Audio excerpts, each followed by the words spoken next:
Hai, apa kabar? Semoga kita semua dalam keadaan sehat ya. Kembali lagi dengan Ibu Debbie. Hari ini kita akan belajar pelajaran kelas 3 SD, tematik tema 1, pertumbuhan dan perkembangan makhluk hidup. Subtema 1, ciri-ciri makhluk hidup, pembelajaran 2. Kamu telah mengetahui ciri-ciri makhluk hidup. Ciri-ciri makhluk hidup yaitu makhluk hidup itu bernafas, makhluk hidup itu bergerak, makhluk hidup itu bertumbuh dan berkembang, makhluk hidup itu membutuhkan makanan dan minuman, makhluk hidup itu berkembang biak, makhluk hidup itu peka terhadap rangsangan. Makhluk hidup dapat bergerak dengan cara yang berbeda-beda. Manusia berjalan menggunakan kaki. Ikan berenang dengan sirip. Cicak merayap di dinding.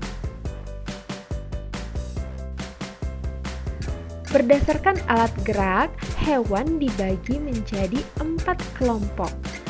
Yang pertama, bergerak menggunakan kaki, contohnya sapi, kambing, kucing. Lalu yang kedua, bergerak menggunakan sayap, contohnya burung, belalang, nyamuk.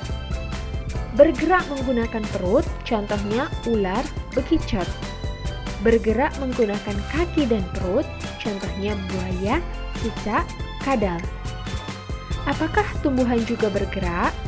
Sama seperti manusia dan hewan yang bergerak sesuai kebutuhannya, tumbuhan juga ikut bergerak. Tetapi, tumbuhan tidak berpindah tempat. Tumbuhan bergerak menuju cahaya matahari, sedangkan akar tumbuhan bergerak ke bawah menuju sumber air.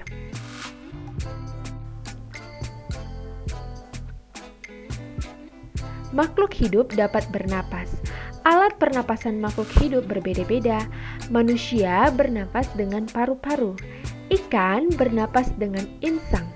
Hewan menyusui seperti sapi dan kuda bernapas dengan paru-paru. Cacing bernapas dengan permukaan kulitnya. Tumbuhan juga mempunyai alat pernapasan. Udara masuk ke dalam tumbuhan melalui permukaan bawah daun, akar, dan batang. Alat pernapasan pada permukaan daun disebut stomata atau mulut daun. Makhluk hidup dapat tumbuh dan berkembang. Tumbuh artinya bertambah ukuran tinggi dan beratnya. Makhluk hidup dapat berkembang biak. Cara berkembang biak makhluk hidup berbeda-beda. Ada yang berkembang biak dengan cara melahirkan, ada juga yang berkembang biak dengan cara bertelur. Nah, ini untuk hewan ya maksudnya. Dan juga untuk manusia. Kalau manusia kan sudah pasti cara berkembang biaknya dengan melahirkan. Sedangkan untuk hewan ada yang dia dengan cara melahirkan dan cara bertelur. Sedangkan untuk tumbuhan itu berbeda lagi. Cara berkembang biaknya ada yang secara vegetatif, ada yang generatif.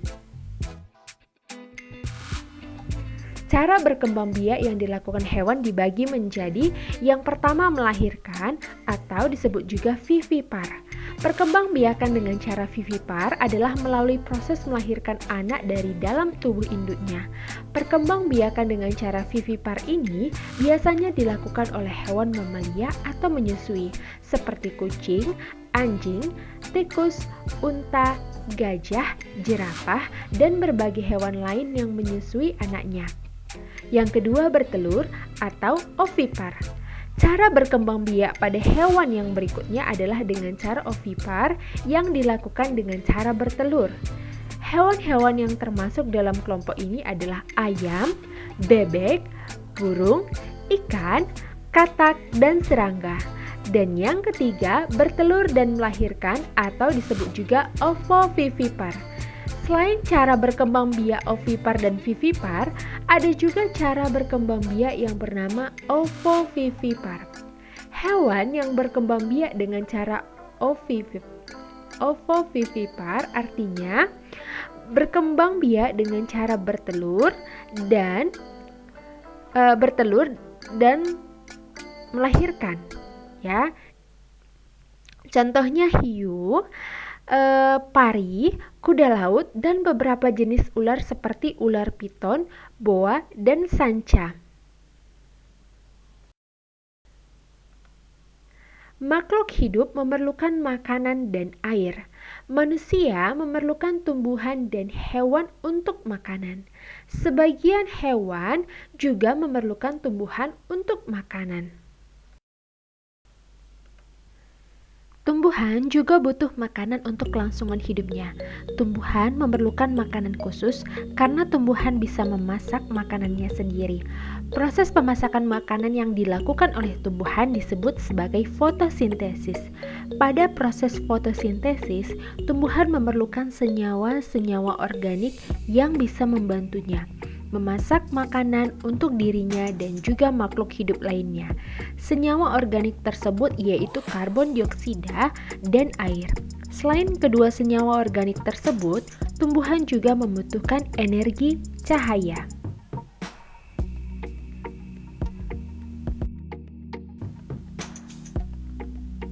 Makhluk hidup peka terhadap rangsang.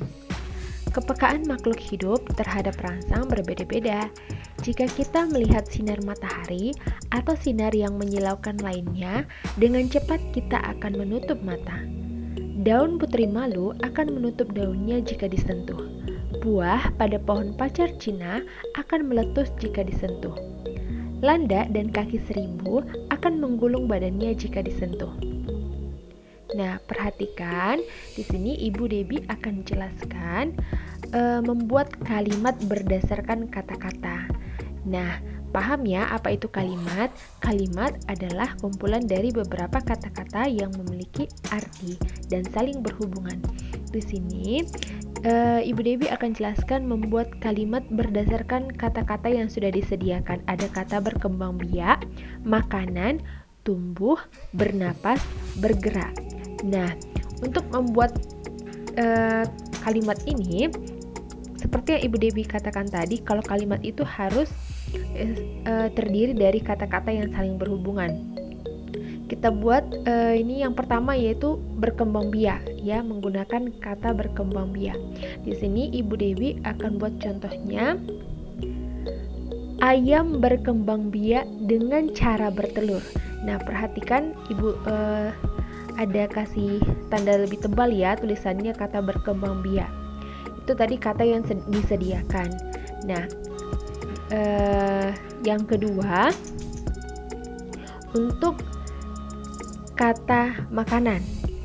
Nah, kalimatnya yang bisa Ibu buat adalah hewan membutuhkan makanan. Kemudian, tumbuh. Tumbuhan yang dirawat dapat tumbuh dengan baik.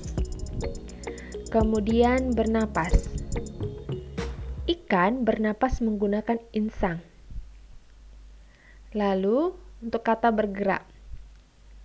Tumbuhan dapat bergerak. Nah, seperti itu ya. Ibu Debbie harap kalian bisa paham bagaimana cara membuat kalimat. Intinya kalimat itu harus terdiri dari kata-kata yang saling berhubungan.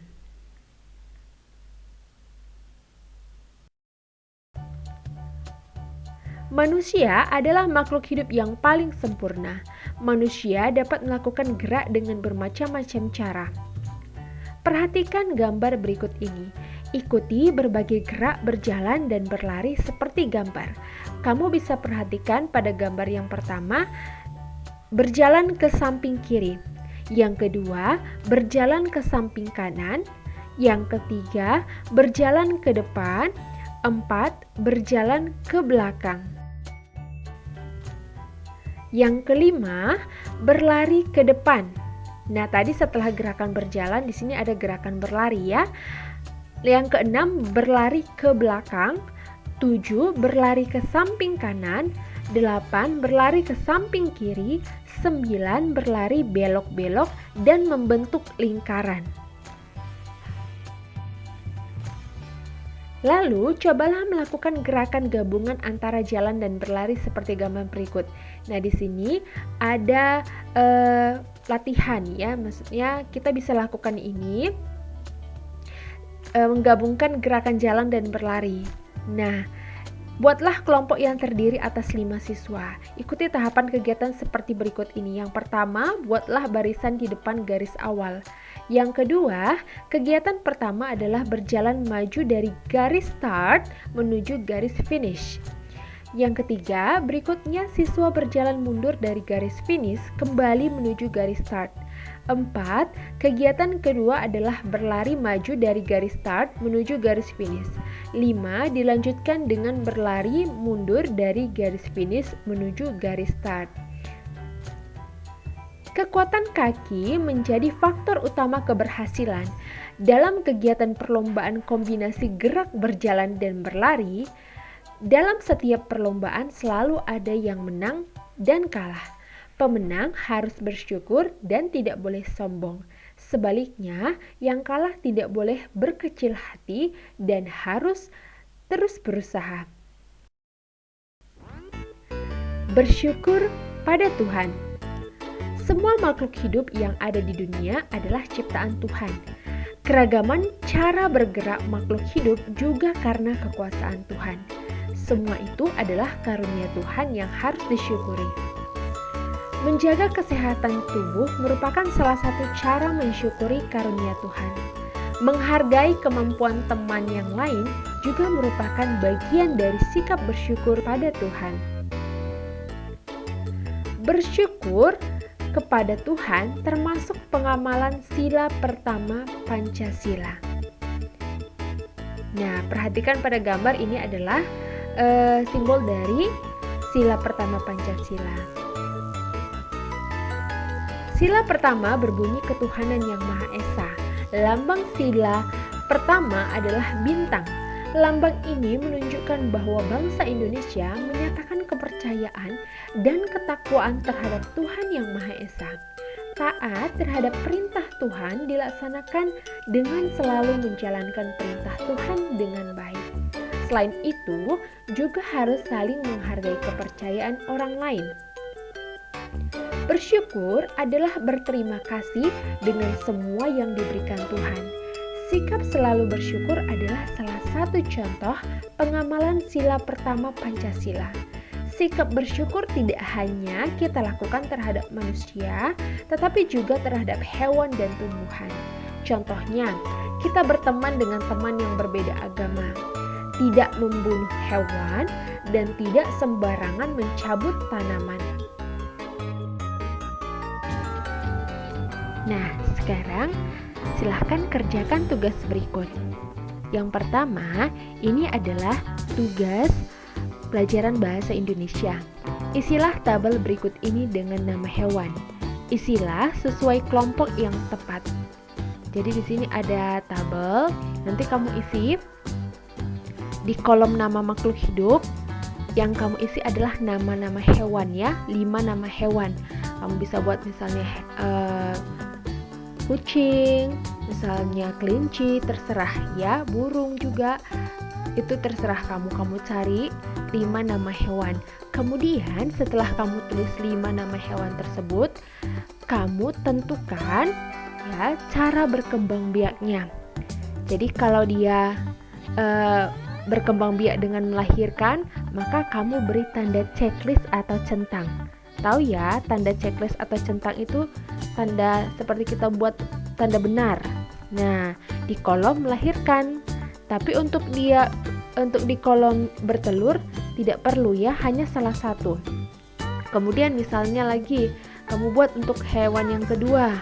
Nah, kalau dia berkembang biaknya dengan bertelur, maka kamu checklist atau kamu centang di kolom yang bertelur. Seperti itu ya. Sampai 5 ya, untuk ke-5 nama hewan yang sudah kamu tulis. Kemudian di sini ada tugas PPKN. Jadi kamu kerjakan soal berikut. Apa saja hal yang dapat kamu lakukan untuk mensyukuri keragaman makhluk hidup? Nah, kalau kamu perhatikan tadi penjelasan Ibu Debbie, kamu pasti paham ya. Jadi kamu tuliskan hal yang dapat kamu lakukan untuk mensyukuri keragaman makhluk hidup. Kamu tuliskan 3. Kalau dikatakan mensyukuri keragaman makhluk hidup, Kamu bisa tulis misalnya untuk manusia, sesama manusia, kepada hewan ataupun kepada tumbuhan. Sekian dulu pelajaran kita hari ini. Ibu Debbie harap kamu dapat mengerti penjelasan yang sudah Ibu jelaskan. Dan jangan lupa tugasnya dikerjakan ya. Selalu semangat belajar dan jaga kesehatan.